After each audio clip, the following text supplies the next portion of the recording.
Jedno često pitanje kada se radi o radovima u vrtu ovih dana jeste i kada je pravo vrijeme za vađenje crvenog luka iz zemlje.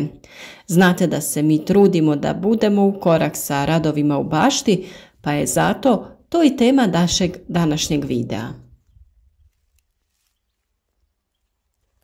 Tokom mjeseca jula počinje berba crvenog luka koji smo sadili u jesen ili u proljeće. Luk posađen u jesen dozrijeti će malo ranije, početkom jula, a onaj proljetni nešto kasnije, polovinom jula. Upravo zato najveći utjecaj na vrijeme kada vadimo luk jeste vrijeme kada smo ga i sadili.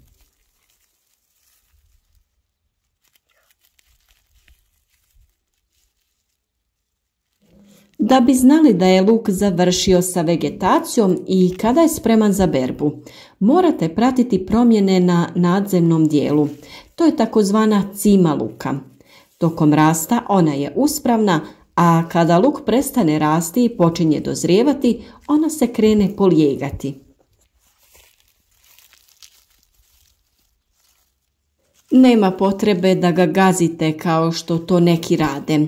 Dok on sam prirodno dozori, sam se i krene prirodno polijegati. Nema potrebe da ubrzavate taj proces.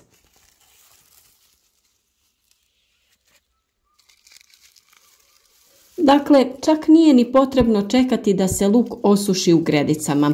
Polegnuto zeleno lišće je znak da je luk spreman za berbu. Ukoliko ga poberete odmah dok krene polijegati, luk je tada idealan za pletenje vijenaca jer ima dosta lista sa kojim možete plesti.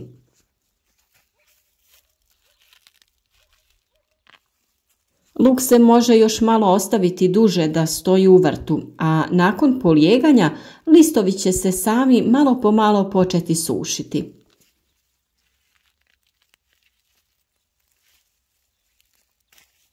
Sve savjete o uzgoju luka, naravno, imate na našem kanalu i tu možete pronaći videe o svemu što vas zanima vezano za vrtlarstvo i voćarstvo. A sve što ne uspijete pronaći, pitajte slobodno u komentarima. Kako bi bili u korak sa radovima, zapratite naš kanal, kliknite na znak zvonca kako bi dobivali obavijesti o svakom novom videu. Savjeti su besplatni, pa naše videe slobodno podijelite sa vašim prijateljima.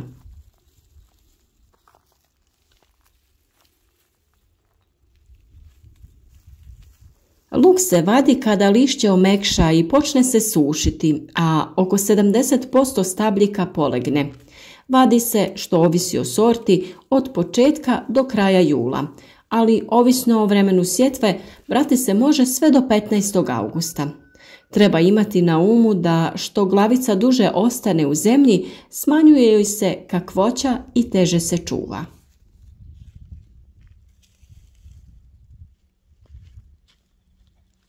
Preporuka je ipak da se pobere prije nego se svi listovi osuše, a to iz više razloga. Lišće je praktično za samu berbu luka. Primite luk za lišće i počupate. Na taj način ćete brzo biti gotovi sa berbom, ali samo ukoliko zemlja nije previše tvrda. U tom slučaju će vam ipak trebati neko pomagalo kako ne bi oštetili luk. Ukoliko se listovi previše osuše, tada ćete teže vidjeti gdje je rastao luk i imati ćete dodatni posao prekopavanja tla u potrazi za lukom. Na taj način se zna dogoditi i da sve ne poberete, te se dio luka ošteti prilikom prekopavanja, pa to probajte izbjeći. A još jedna mana ostavljanja luka dugo u zemlji jeste da može doći do truljenja plodova.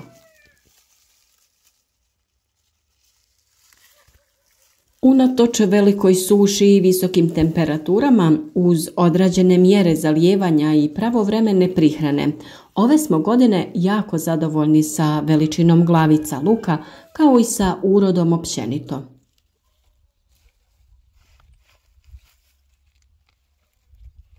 Postoji i razlika u zrelosti prema sortama luka.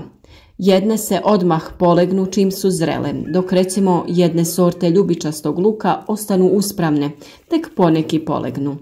Trenutak zrelosti se vidi po tome što vrhovi listova krenu da se suše. Naravno, dobro je imati posađeno više sorti luka, pa onda možemo da ih uspoređujemo. Ako je jedna vrsta polegla i zrela, to je trenutak da dobro pratimo i ostale vrste kako bi ih ubrali u pravo vrijeme. Ponekad dio luka procvjeta i ode u sjeme, pa tada dio luka ima karakteristične stabljike sa cvjetovima koje se ne poliježu. Razlog cvjetanja luka može biti najčešće ili nepovoljan trenutak sadnje ili prekrupne lučice, to je sadni materijal. O toj temi imate poseban video na našem kanalu. Ukoliko ne skupljate svoje sjeme luka, najbolje je potrgati pupoljke čim zapazite da su se počeli formirati, jer što se cvijet više razvija, to se više odražava na veličinu i kvalitetu luka. Naime, cvijet znači da će luk ostati sitan i da će u većini slučajeva imati i ostatak stapke. Takav luk brzo propada, pa je najbolje da ga potrošite prvog nakon berbe.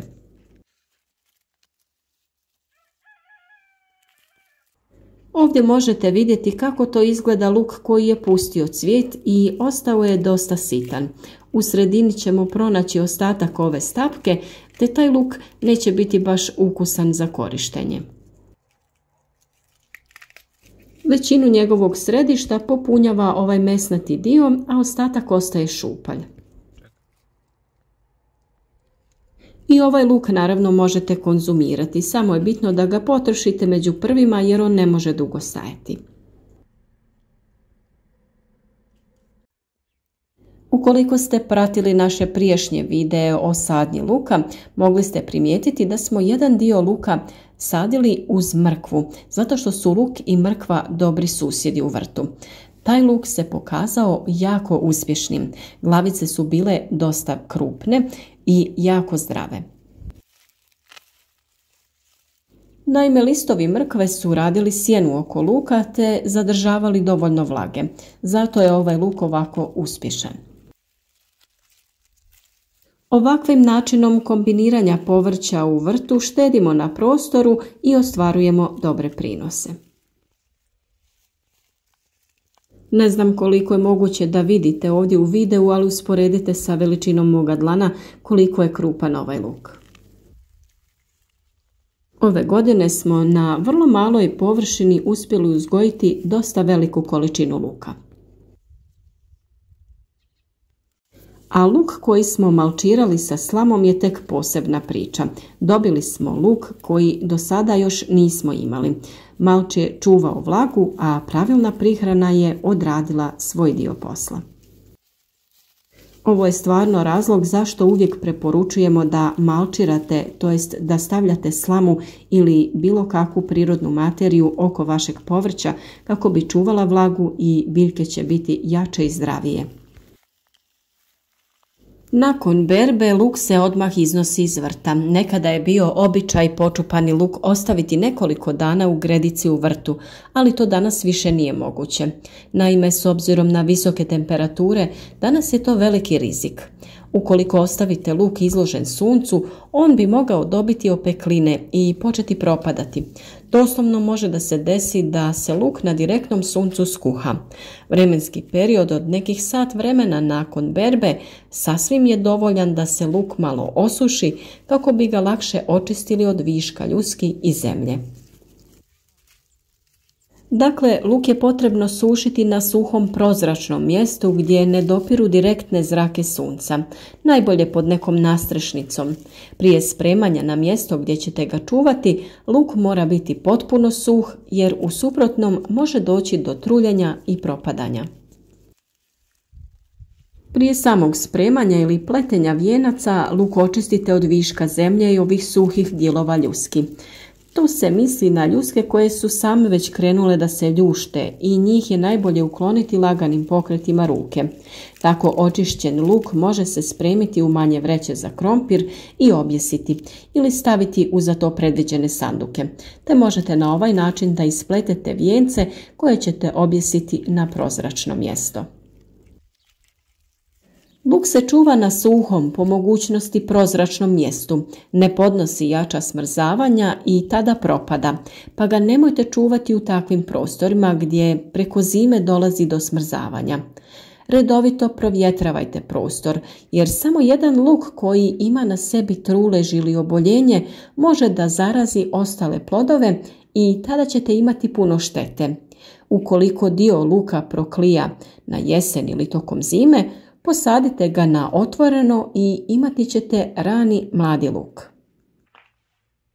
Iako je čuvanje u gajbama najpraktičnije, ukoliko imate mjesta, objesite ga u vijenac. U ispletenom vijencu luk otkidate po potrebi, a vijenac se neće raspetljati. Na ovaj način ne dolazi do truljenja luka, pa je to idealno rješenje za čuvanje. A pored toga, vijenci djeluju lijepo i domaćinski, nekako toplo, i budi uspomene na priče naših baka, na ona prirodi bliža stara vremena. Nadamo se da ste i do sada koristili naše savjete kada se radi o uzgoju luka, te da su vam oni bili od pomoći kako bi ostvarili zavidne količine plodova, te kako bi u njima uživali sve do sljedeće sezone.